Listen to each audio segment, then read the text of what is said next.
안녕하십니까 애청자 여러분, 놀라운 부동산 놀부입니다. 전쟁이 난해 만에 철수 안에 만에 하더니만 결국 전쟁이 시작됐습니다. 러시아가 우크라이나를 침공했고요. 10시간 만에 수도인 키예프가 포위당했습니다. 첫날 사상자만 200명이 넘는다고 하니 굉장히 심각한 수준입니다. 자, 이 전쟁은 과연 왜 났을까요? 결국에 전쟁에는 명분이 필요하죠. 자, 러시아의 명분은 이렇습니다. 자, 러시아와 붙어있는 우크라이나, 그리고 폴란드, 위에 발트 3국, 같은 나라들, 과거에는 같은 소련 연맹이었습니다. 자, 소련이 붕괴되면서 이 국가들은 서로 나뉘게 되고, 시간은 흘렀죠. 그리고 경제는 발전했습니다. 점차적으로 서방 국가화 되면서 서방 국가의 방어 체계인 나토에 가입을 하게 되죠. 자, 러시아의 심기는 어떻겠습니까? 원래는 러시아의 과거, 소련, 한 배를 탔던 국가들이고, 어떻게 보면 서방 국가 사이에 있는 위성 국가 정도로 생각을 하고 있었는데, 이게 점차 나토 가입을 하고 있고, 서방화되고 있단 말입니다. 뺏긴다는 느낌이 들겠죠. 결국, 우크라이나와 발트 3국 같은 경우에 러시아와 국경을 맞대고 있습니다.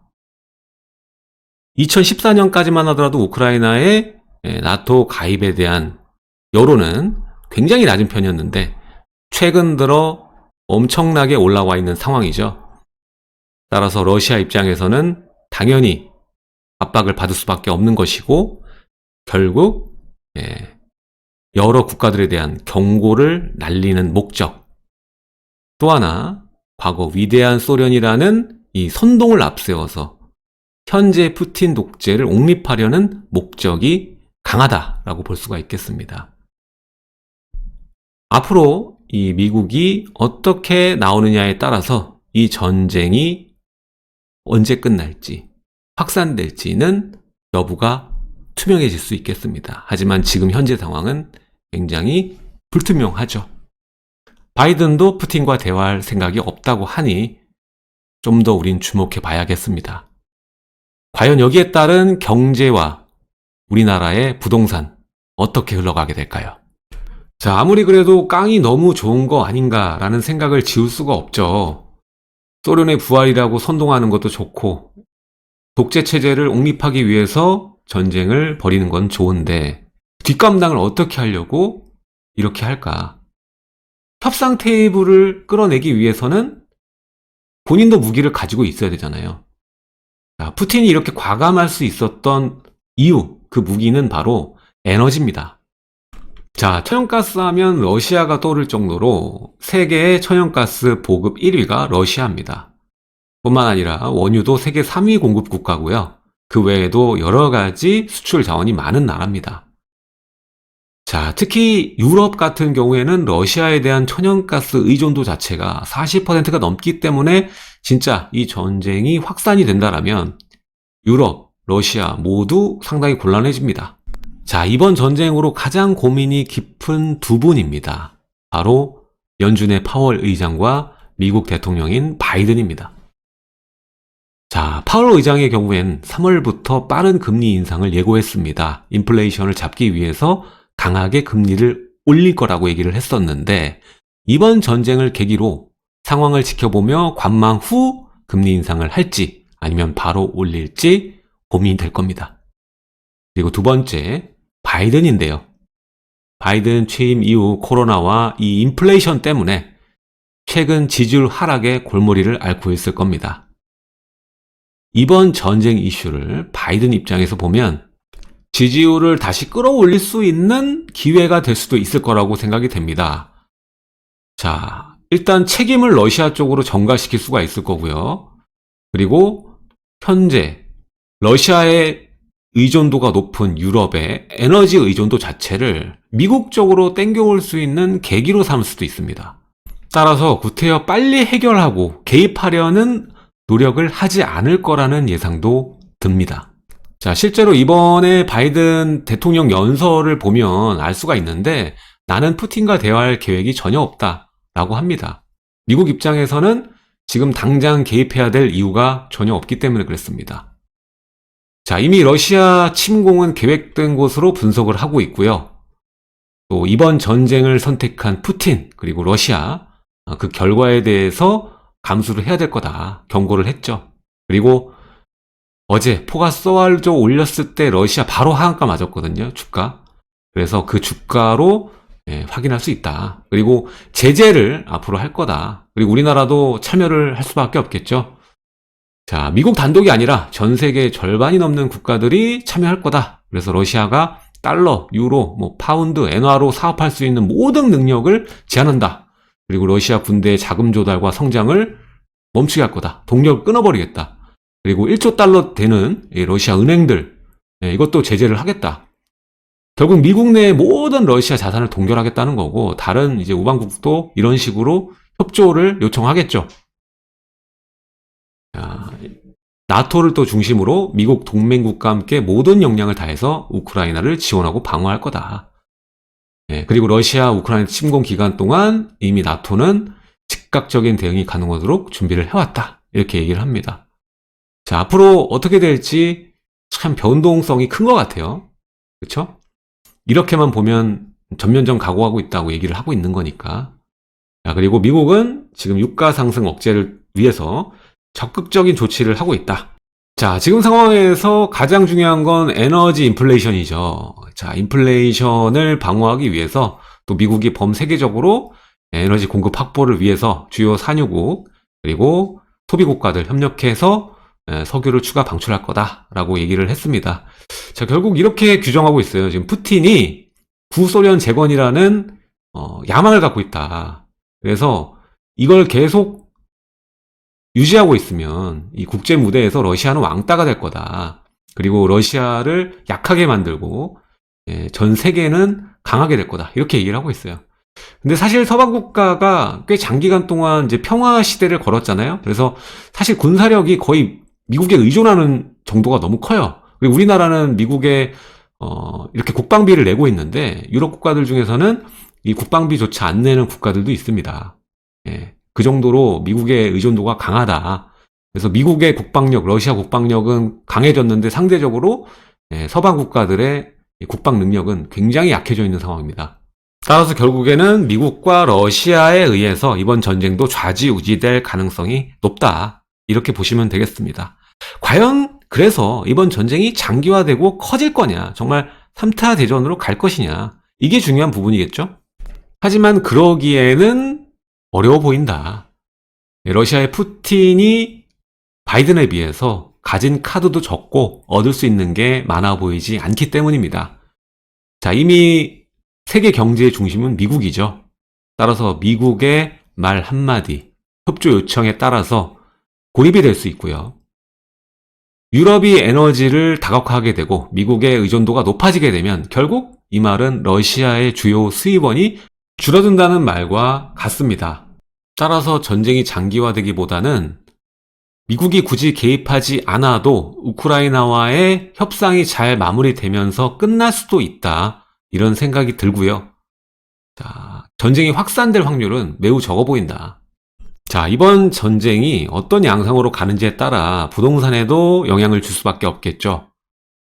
거시경제가 부동산에 미치는 영향을 중요하게 봐야 될 때라고 봅니다. 자, 지금까지는 금리 인상이 주된 포커스였죠. 대출 규제, 금리 인상. 그리고 그 반대로 그 이전부터 지금의 상승을 만들어낸 주된 원인을 공급 부족이라고 얘기를 하고 있습니다. 최근 들어서 이 금리 인상과 공급 부족이 맞부딪히는 그런 양상이죠. 말씀드린 바와 같이 입주 물량, 절대 공급은 부족한 상황인데 금리 인상 그리고 DSR 적용 등으로 인해서 구매력이 저하된 이 상황 무시하지 못한다는 겁니다. 자, 앞으로 무엇이 더 크게 작용할까요? 올해 집값 전망 설문 결과입니다. 자, 수도권의 경우만 보자면 전문가들은 74% 상승을 이야기하는 반면에 중개업소에 계신 분들은 47%가 상승 전망을 하고 있습니다. 이게 현재 상황을 정확하게 대변해주고 있는 겁니다. 자, 중개업소의 설문 결과는 항상 지금 시장 상황에 밀접한 관계를 보이고 있습니다. 지금 힘들면 낮게 나오고 지금 좋으면 잘 나오는 거죠. 그래서 지금 시장은 얼어있고 반면에 전문가들은 상승한다라는 의견이 굉장히 강한 그런 상황이라고 볼 수가 있겠습니다. 왜 중개소분들은 과반수가 떨어진다고 생각하는데 전문가들은 왜 80% 수준으로 상승을 얘기하고 있는가? 가장 중요한 건 인플레이션입니다. 우리가 생각하고 있는 것보다 더 심각하게 강해지고 있고요. 이번 전쟁도 그런 모습을 보여주고 있습니다. 최근에 증시의 하락폭을 감안하더라도 지금으로서는 인플레이션 잡는 게 굉장히 중요한 상황입니다. 자, 우리는 지금 당장 금리 인상하고 인플레이션을 같이 고려하고 같이 감당해야 됩니다. 지금 인플레이션도 엄청난 상황인데 금리 인상이 시작되는 상황이죠. 자, 금리 인상이 되면서 당장 부담은 늘 수밖에 없습니다. 그렇게 되면 시장의 매수력은 약화될 수 있고요. 지금도 매수 우위 시장이죠. 일부 부동산 종목과 단지는요. 자, 하지만 이게 장기화되면 어떻게 될까? 장기적으로 보면 사실 다른 위험 자산보다는 이 부동산은 특히 이 아파트, 집은요. 인플레이션의 영향을 가장 많이 받는 실물 자산으로 안전 자산에 속한다고 볼 수 있습니다. 자, 이번 증시나 비트코인 폭락할 때도 우리가 사는 집을 버리진 못하지 않습니까? 함께 폭락할 수 없는 구조라는 거죠. 게다가 보시는 바와 같이 자재비와 인건비가 어마어마하게 올랐습니다. 내년 되면 또 최저임금 올라갈 것이고요. 원자재 값도 전쟁 사태도 있고 더 많이 올라갈 것이 분명합니다. 자, 이러한 원자재 값 상승은 주택 공급에 어려움을 초래합니다. 당분간 공급할 수 있는 환경이 악화되죠. 자, 안 그래도 수도권 전반 공급이 부족한 상황인데 이러한 원자재 값 상승은 공급을 더 지연시키는 원인으로 작용합니다. 자, 여기서 정리를 해보자면 당장 금리 인상으로 인해서 비용 부담, 지출이 커지고 매수력이 전반적으로 약화되는 상황임은 분명합니다. 하지만 이 하나, 금리 인상 하나만으로 시장을 판단하면 안 되는 것이 결국 시장의 공급량이 어느 정도인가, 이게 중요하다는 거예요. 결국 지금과 같은 상황, 원자재 값이 폭등하는 이런 상황, 인건비가 폭등하는 이런 상황이라면 공급이 쉴 수밖에 없는 거고, 공급이 쉬게 되면 결국 차후에 거주비 상승은 훨씬 더 크게 시장에 돌아오게 된다는 겁니다. 공급이 계속적으로 많고 부족하지 않다라면 금리 인상은 악재고 부정적일 수밖에 없고 장기적으로도 그럴 수 있겠지만 공급이 부족한 상황이라면 다른 결과를 초래한다는 겁니다. 따라서 금리 인상은 무조건 시장 가격 하락, 이런 공식으로 보시면 안 된다는 겁니다. 실제로 과거의 금리 인상기 때도 보시면 알겠지만 오히려 주택 가격이 오른 것을 확인할 수 있고요. 특히 25년까지의 수요 대비 입주량을 확인하면요.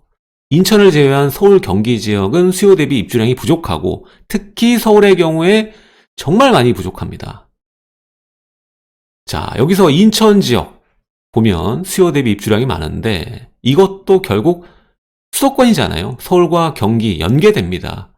따라서 일정 기간 동안 약세를 면치 못하겠지만 결국 연결되는 교통호재 많고 또 연계되는 개발호재 많으니까 앞으로 인천의 위상이 격상될 거라고 저는 보고 있습니다. 장기적으로.